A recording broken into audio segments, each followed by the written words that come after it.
moi c'est le cas bien évidemment. Mais voilà, on va d'abord parler avec vous, Chaim Muzikant, de ce qui se passe dans notre chère Europe et particulièrement en France. Au niveau interne, tout d'abord, aussi bien au niveau politique qu'au niveau social, au niveau économique, au niveau de la sécurité.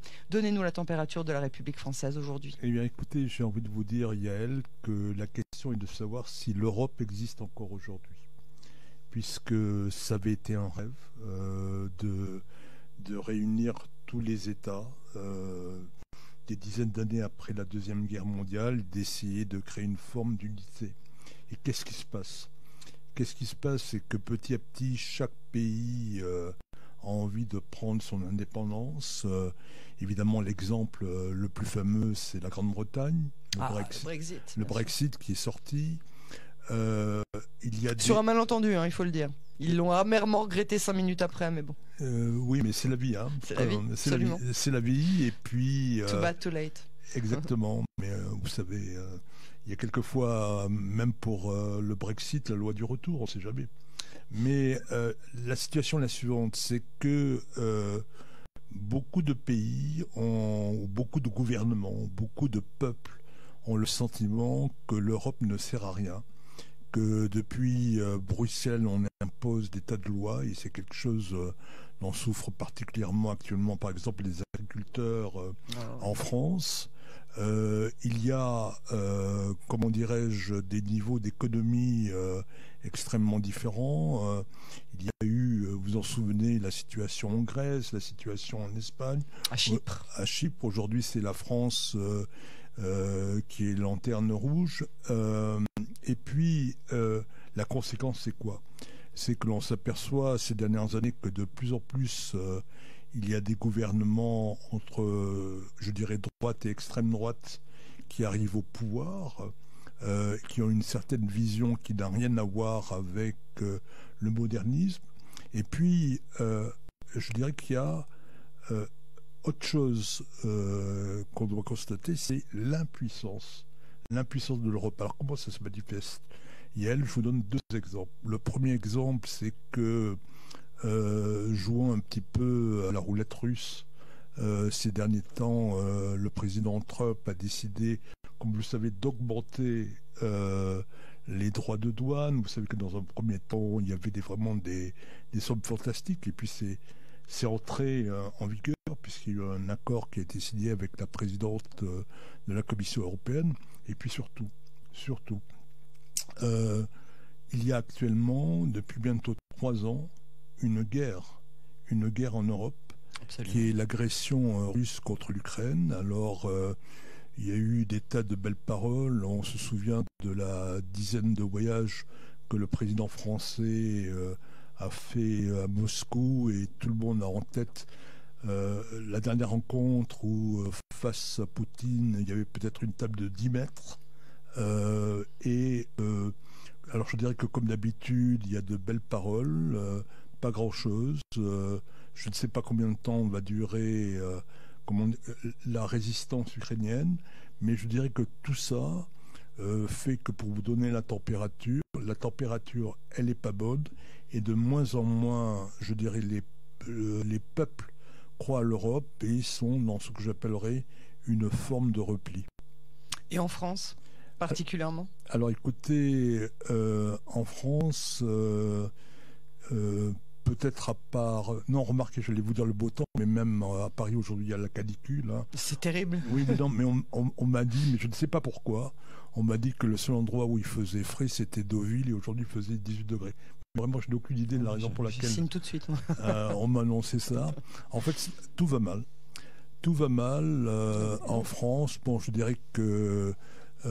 pour les supporters du Paris Saint-Germain, la satisfaction, c'est que le Paris Saint-Germain a gagné la Ligue des Champions. Mais lorsque je vous dis que tout va mal, eh bien, quand on demande aux Français aujourd'hui quelle est votre préoccupation numéro 1, les Français répondent la sécurité. Parce qu'il y a ce fort sentiment que les Français ne sont pas en sécurité, et ça s'est manifesté depuis plusieurs années. Alors je vous donne quelques exemples très rapides, c'est-à-dire que Par exemple, les Français ont été terriblement choqués lorsqu'il y a eu cet épisode des Gilets jaunes, du fait que sans que la police intervienne, eh bien, tous les magasins, tous les cinémas, tous les restaurants, les Champs-Élysées ont été profanés et que l'Arc de Triomphe lui-même a été profané. En 2023, il y a eu également des émeutes pendant 5 jours dans tout le pays. Et chaque jour, on apprend qu'il y a un meurtre, un viol, etc. Ce qui fait qu'il y a ce sentiment vraiment terrible que ressentent les Français, qui ont également l'impression que quand la police parvient à arrêter, je veux dire, des voleurs, des violeurs, des meurtriers, et bien derrière, quand ils sont jugés, eh bien les peines sont minimes ou les peines ne sont pas appliquées. Et puis il y a aussi le fait qu'il y a énormément d'étrangers qui, ayant commis des larcins, en théorie devraient être expulsés, mais ne le sont pas. Le OQTF. L'OQTF, exactement. Ça, justement, on va en reparler un petit peu plus tard lorsqu'on va parler de la radicalisation, du rapprochement du Rassemblement national, dont c'est un des étendards. Mais je voudrais qu'on revienne sur ces 10 ans de macronisme qui a mené la France vers ce qu'elle est devenue aujourd'hui, de ce dont vous parliez même jusqu'à maintenant. Qui va être élu en 2027 ? Alors écoutez, comme vous le savez, Yael, je ne suis pas prophète, donc je n'en sais rien. Mais, vous imaginez quoi comme scénario ? Alors écoutez, je vais vous dire, c'est que les Français ne croient plus en rien. Et lorsque je vous dis que les Français ne croient plus en rien, Emmanuel Macron aujourd'hui a 20% d'opinion favorable, son Premier ministre à 19%. Personne n'a compris pourquoi l'année dernière il a fait une dissolution, ce qui fait que après les élections européennes. Voilà, la France est absolument ingouvernable. Et pour beaucoup de Français, eh bien, et vous savez, bon, il y a le renouvellement des générations, tout à fait naturellement. Et donc de leur parler de la Deuxième Guerre mondiale, tout ça, c'est aussi proche pour eux que la guerre des 100 ans. C'est vraiment très très loin. Et ils regardent. Ils regardent que la gauche, avec François Mitterrand, puis avec François Hollande, n'a pas réussi. Ils regardent que la droite, avec Chirac, puis Sarkozy, même si celui-ci avait promis de nettoyer au Karcher les quartiers difficiles, il ne s'est rien passé. Et ils ont joué la carte de Emmanuel Macron, le beau gosse, le jeune premier, mais à force de faire en même temps, il n'a rien fait. Et donc aujourd'hui, les nouvelles générations ne sont pas du tout des générations qui ont pu être effrayées par quelqu'un comme Jean-Marie Le Pen, qui représentait Vichy, des affinités avec le nazisme, l'antisémitisme. Ils regardent que quelqu'un comme Marine Le Pen, elle est gentille. Elle est gentille, en même temps, alors certains vous diront c'est la cosmétique, mais qu'au fond elle n'a pas changé. Mais aujourd'hui les sondages donnent soit elle, soit Bardella comme en tête, je dirais, du hit parade. Et de la même façon, vous voyez qu'en Italie, aujourd'hui, la première ministre vient de partir d'extrême droite, mais certains diraient, elle a fait Teshuva. Il y a beaucoup de gens qui n'auront aucune difficulté à voter contre, pour un président peut-être du Rassemblement national, d'autant plus que de l'autre côté, Mélenchon fait tout pour être un repoussoir, pour empêcher la gauche qu'on a connue autrefois de redevenir une véritable gauche en France. On va en parler aussi évidemment du LFI pour revenir, avant de passer à autre chose, sur Emmanuel Macron et de la prochaine reconnaissance française de l'État palestinien. Qu'est-ce qui l'a poussé réellement à une telle démarche ? Quel intérêt, sachant qu'il ne peut pas être réélu, puisqu'on est en 2027 dans quelques instants, et qu'il devra quitter l'Élysée. Alors écoutez, il peut y avoir plusieurs explications. C'est que Emmanuel Macron est détesté en France. Lorsque je dis détesté en France, c'est que donc il y a encore 20% de Français qui le soutiennent, ce qui, pour un président de la République, est catastrophique. Et on ne lui fait pas confiance, parce qu'il est une girouette. C'est que toutes les 5 minutes, il peut dire quelque chose, il peut faire des tas de grandes réunions, il ne se passe rien. Et il est plus que vraisemblable que le gouvernement qui est dirigé par François Bayrou va sauter en octobre prochain, parce qu'il va présenter un budget où en théorie on demanderait aux Français de faire 40 milliards d'économies, ce qui passe entre autres par l'augmentation d'impôts pour tout le monde. J'ai envie de vous dire en souriant qu'il y a seuls les bébés qui ne vont pas être taxés par les impôts. Et donc, par définition, il est impopulaire. Il est impopulaire. Alors, Macron laisse le travail à son Premier ministre. Et comme vous savez, Macron, il adore se promener, les voyages, etc. Et donc, comme ça n'a pas très bien marché en Afrique où la France n'existe plus, comme ça n'a pas marché non plus très bien avec l'Ukraine, comme il a des relations irrégulières avec le président Trump, il s'est dit, qu'est-ce qui reste dans le magasin? Peut-être la reconnaissance de la Palestine. D'autant plus qu'il n'est pas le premier. Il n'est pas le premier des présidents à en parler théoriquement. Et j'ai envie de vous dire qu'il y a peut-être 2 raisons. Il y a peut-être 2 raisons. La première raison, c'est que des pays comme le Qatar financent la France. Et lorsque je dis finance la France, c'est pas seulement le Paris Saint-Germain ou les grands magasins du boulevard Haussmann, mais il y a toute une série. Et puis il y a ce qu'on appellerait la rue arabe. La rue arabe, c'est-à-dire que Macron, qui n'a pas trouvé le temps d'aller manifester à la grande manifestation contre l'antisémitisme le 12 novembre, il a peut-être envie, comment dirais-je, de contenter ce que j'appellerais la rue arabe. Alors pas seulement pour éviter des émeutes d'ailleurs qu'il n'arrive pas à arrêter. Le dernier exemple, ça a été encore justement la soirée de la victoire du Paris Saint-Germain, où il y a eu des émeutes à Paris et ailleurs.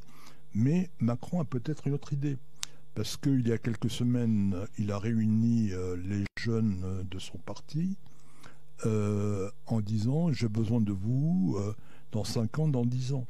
Et donc, Yael, vous qui avez compté, vous avez compris que ça voudrait dire qu'il penserait peut-être se représenter, là il ne peut pas le faire, mais dans 7 ans, et que si, disons, il envoie des messages positifs à vous ne pensez pas qu'on l'aura oublié en 2032 ?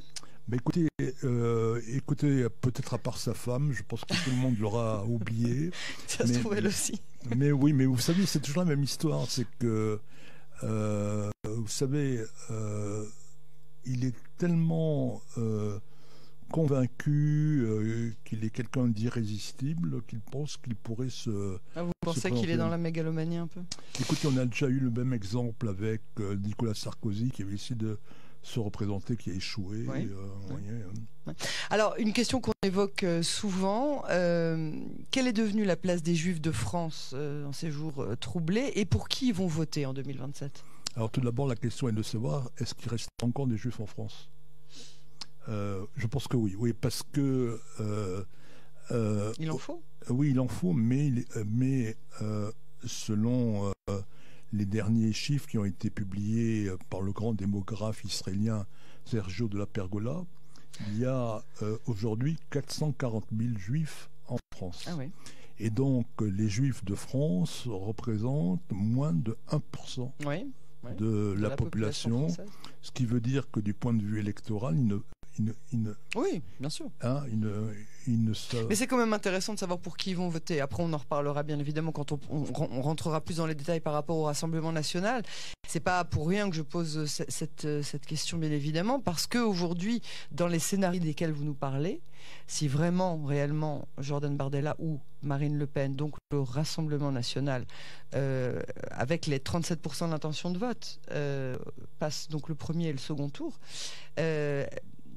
qui aura sur sa conscience, pas forcément l'influence réelle, parce qu'effectivement, c'est pas beaucoup, mais de se dire que, en tant que Français juifs, on a mis un bulletin de vote de ce qui a succédé au Front National. Mais quelle est leur place, avant même de parler de leur vote? Quelle est leur place? La place des Juifs en France?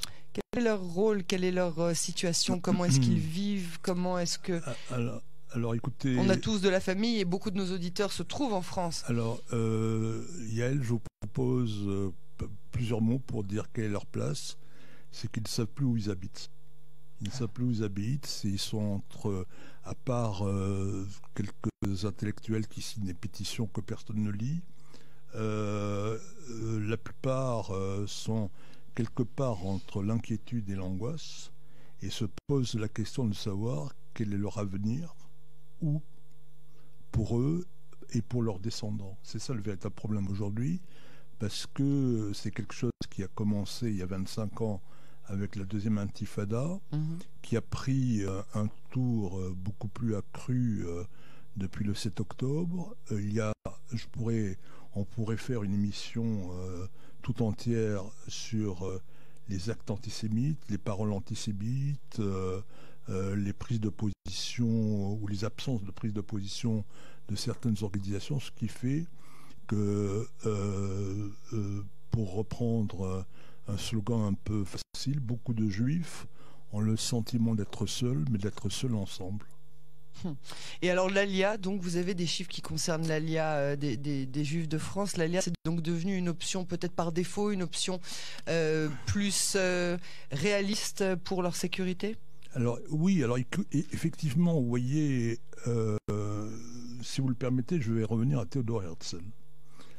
Pourquoi Théodore Herzl? Parce que bien évidemment, tout le monde l'a en tête et tous les auditeurs de Cannes savent que après avoir couvert pour son journal viennois Théodore Herzl, pour avoir donc couvert l'affaire du capitaine Dreyfus à Paris, il écrit l'état des Juifs, donc il pense qu'il n'y a qu'une seule solution, c'est le retour à Sion. Mais dans son esprit, le retour à Sion, c'est pour les Juifs persécutés dans l'Europe centrale ou en Russie. Et aujourd'hui, alors qu'il y en a de brillants exemples autour de nous, il y a eu toute une série, je dirais, de vagues d'Alia de France, de gens qui sont venus ici par idéal sioniste. Ce que je voulais démontrer, c'est que aujourd'hui, pas tous, mais beaucoup de Juifs qui décident de venir en Israël, au fond, donnent tort à Herzl. C'est-à-dire que même les Juifs de France, maintenant, ont besoin de se sentir en sécurité. Et pour eux, même s'il peut y avoir ici la guerre, même s'il peut y avoir le terrorisme, eh bien, Israël leur semble être un endroit beaucoup plus sûr que la France. Et l'efficacité des institutions françaises, l'État, l'éducation nationale, les médias, la justice dans la lutte contre cet antisémitisme? Eh bien, écoutez, j'ai envie de vous dire qu'ils sont aux abonnés absents. Ils sont aux abonnés absents. Il n'y a pas de collaboration avec les services de sécurité interne et la République? Ben écoutez, vous me parliez de l'éducation. Alors, depuis très longtemps, depuis au moins 25 ans, il est pratiquement impossible de parler d'Anne Frank, de la Shoah, de tout ce que vous voulez à l'école. Et puis là, depuis le 7 octobre, il y a une vague dans les universités où on explique que les sionistes ne peuvent pas venir étudier, mais en fait, il faut comprendre les Juifs. Interdit aux Juifs. Interdit aux Juifs. Il y a eu un sondage qui démontre que des enfants, dans une certaine partie, refusent d'avoir un copain juif. Des enfants, n'est-ce pas? Et puis, tous les sondages montrent actuellement tous les vieux stéréotypes, vous savez, les juifs contrôlent l'argent, les juifs contrôlent la presse, patati patata, eh ben ça revient. Ça veut dire, Yael, qu'on a été dans l'illusion. On a cru très naïvement qu'avec Auschwitz, qu'avec la création de l'État d'Israël, l'antisémitisme avait disparu. En fait, il n'était que sous le tapis, et le 7 octobre a permis que ça reparte. Donc il est toléré, banalisé dans certaines sphères de la société française, selon vous ? Mais écoutez, le problème, c'est que au niveau le plus haut, il ne se passe pas grand-chose. Je vous parlais à titre anecdotique donc, de cette manifestation du 12 novembre 2023. Bon, et moi, ironiquement, j'avais dit, vous me promettez que le 13 novembre, il n'y aura plus d'antisémitisme en France. Bien évidemment, il y a sans arrêt des actes. Je pense notamment à cette petite fille juive qui s'est fait violer à Courbevoie. Bon, il y a eu là des sanctions, mais en général, il ne se passe rien. Il ne se passe rien. Et puis, je vous donne des exemples aussi qui sont ce qu'on appelle, pour faire très gentil, l'antisémitisme d'atmosphère. Eh bien, hier, l'AFP a publié une dépêche qui était consacrée à ce faux journaliste de Al Jazeera, n'est-ce pas ? Et donc l'AFP qui publie que sa famille était originaire d'Ashkelon, aujourd'hui ville occupée par les Israéliens. Et donc, ça veut dire quoi ? Que ce genre de dépêche est reprise par tous les médias, et que, alors bien évidemment, tout le monde en fait 3 tonnes sur cette famine qui n'existe pas à Gaza, etc. etc. Et donc, je ne veux pas dire tous les juifs, mais une grande majorité de juifs ont peur parce que ils ont le sentiment qu'ils ne sont pas protégés par la République. Oui, c'est ça. Alors comment vous expliquez que de plus en plus de juifs déclarent vouloir avoir l'intention de voter pour le Rassemblement national malgré son passé en tant que Front National, le Front National de Jean-Marie Le Pen ? Mais justement, c'est ce que j'essaie de vous faire passer, Yael, comme message, c'est que les gens, il y a un changement de génération. Il y a un changement de génération. Et donc, un détachement, vous voulez dire, des valeurs qu'on avait avant du traumatisme de la Shoah, c'est moins présent, c'est ça que vous dites ? Non, je pense que le traumatisme de la Shoah est présent, mais beaucoup de juifs, pas tous les juifs, bien sûr, encore une fois, regardent et se disent le parti Renaissance va disparaître avec Emmanuel Macron, on ne va pas voter pour la gauche qui est contaminé par Mélenchon et toutes ses thèses antisémites. Un espoir, ça serait Bruno Retailleau, mais on constate que Bruno Retailleau, d'ailleurs comme tous les ministres, ne disent pas grand-chose quand Macron attaque de façon virulente Israël. Et le seul parti qui, toutes les 3 minutes, fait un communiqué, un tweet pro-israélien, c'est le Rassemblement national. Donc il est fort possible, si vous voulez, que par désespoir ou en donnant une prime, comment dirais-je, à Marine Le Pen, d'autant plus que beaucoup de Juifs de France maintenant se disent « Ah tiens, à propos, il y a quelques mois, ici à Jérusalem, à la conférence sur l'antisémitisme, qui a été invité par le ministre de la diaspora, Chikli. Rappelez-moi les noms. Jordan Bardella, Marion Maréchal. Voilà, donc si vous voulez, c'est une prime. Et donc des organisations comme le CRIF, qui depuis toujours disait on ne dialogue pas avec le Rassemblement national, sont en quelque sorte désarçonnés par cette invitation. Et des Juifs se disent attendez, Monsieur le Président du CRIF, à partir du moment où Israël les invite, ça veut dire que nous, on a le droit de voter pour le Rassemblement national. Le Rassemblement national, est-ce qu'il est perçu du coup comme un rempart pour cette communauté juive qui se sent menacée ? Est-ce que vous avez le sentiment que les Juifs de France aujourd'hui se disent qu'ils seront protégés grâce au Rassemblement national ? Moi, je pense que c'est du carton-pâte. Ah, alors, ça c'est Ça, c'est autre chose. Mais est-ce que ces juifs-là pensent que ce rempart est Non. fait en briques du troisième petit cochon? Alors écoutez, c'est un débat intéressant sur le troisième cochon.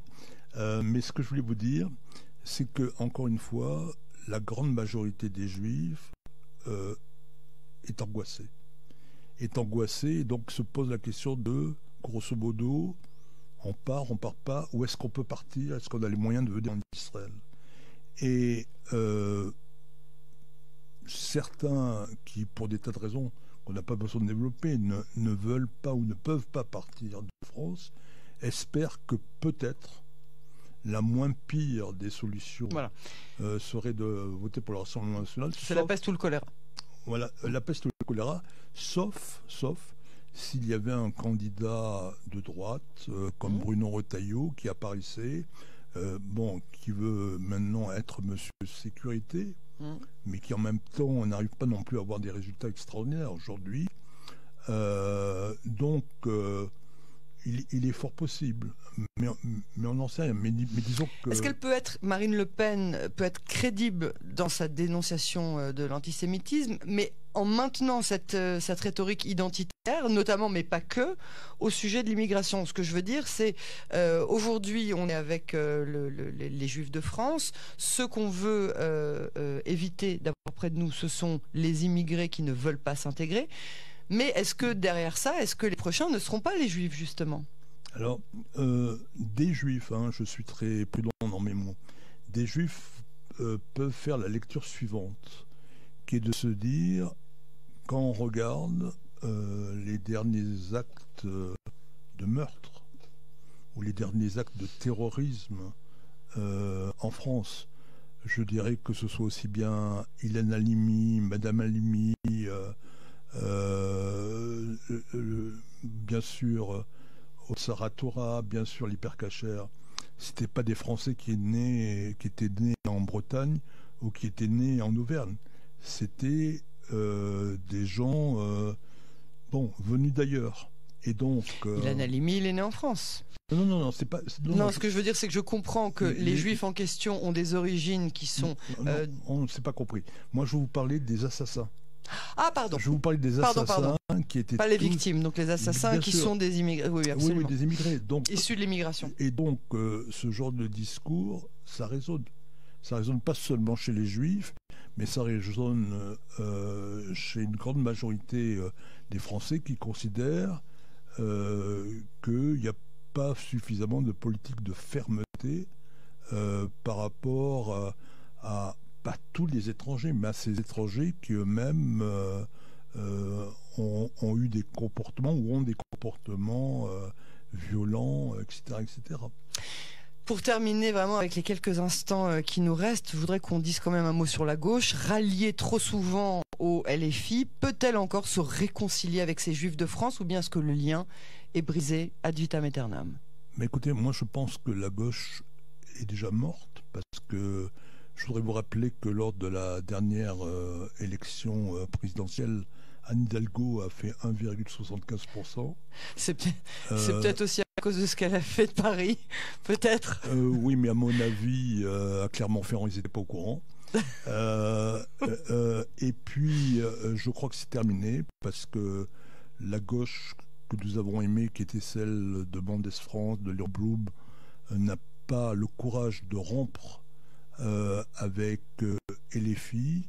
Je pense qu'elle est morte. Je pense que la gauche a pratiqué le harakiri. Et si vous voulez, moi je voudrais juste avoir une dernière remarque. Oui. C'est que je me demande comment un certain nombre de militants juifs, quel que soit leur parti, alors à la gauche, je pense à Jérôme Gued, je pense à Raphaël Glucksmann, acceptent finalement d'être les alliés objectifs de gens qui sans arrêt parlent de génocide. Et de la même façon, je m'interroge sur le fait, et là je salue que enfin Caroline Yadan a pris ses distances par rapport à Renaissance. Il y a d'autres juifs qui ont choisi comment dirais-je, de rester dans Renaissance ou d'ailleurs. Moi, parce que c'est pas cachère, moi je refuse toujours d'avaler des couleuvres. Et c'est pas très bon. On va se quitter avec cette dernière information. David Doudik Rothenberg, le commandant légendaire de la compagnie B du bataillon 66, héros de la bataille pour la prise de la colline des munitions, Givat Atar Moshet durant la guerre des 6 jours, est décédé aujourd'hui à l'âge de 89 ans.